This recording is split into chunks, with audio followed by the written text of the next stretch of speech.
So then there are some non-negotiables. These are some of those clinical dependencies that have to happen for us to that underlie essentially the planning.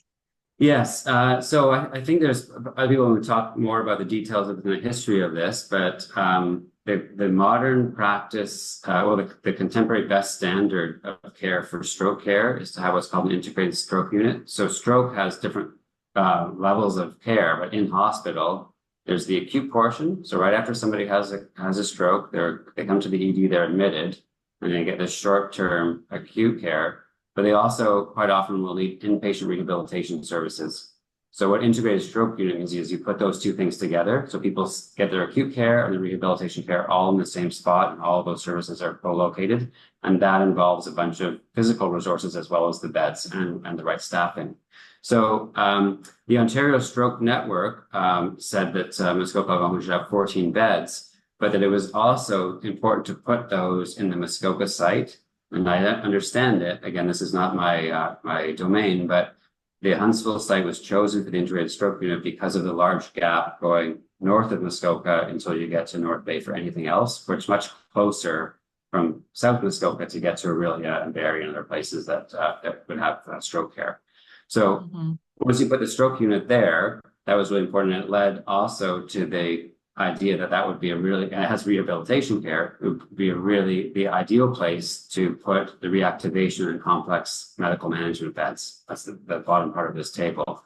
And again, they could have shared resources like gyms and exercise space as part of that rehabilitation.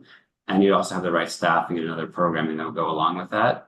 And then, so that's why that's sort of how the Huntsville site was built up to have more beds than the South Muskoka site, but it makes sure that people from across both North and South Muskoka get the same access to these services, right? It's not the beds aren't for the Muskoka population, they're for the region. Remember, one of the first things we said today was about it's all about planning regionally now for the populations you're in charge of. And then the critical care part, yeah, so there's a need to put some level 3 capacity, and it should be ideally located at the Huntsville site as well.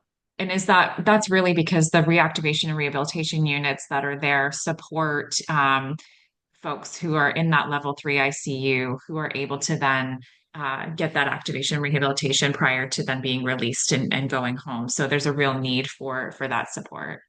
Yeah, that level of care, again, there's that big gap as you go north where there wasn't anywhere. And so the Critical Care Services Ontario, that's the CCSO, said there should be more level 3 capacity in the region and that it would be ideally to locate at Huntsville. And it goes along with the integrated stroke unit, right? So people who come up with a stroke might need level 3 ICU care. That's the highest level of intensive care.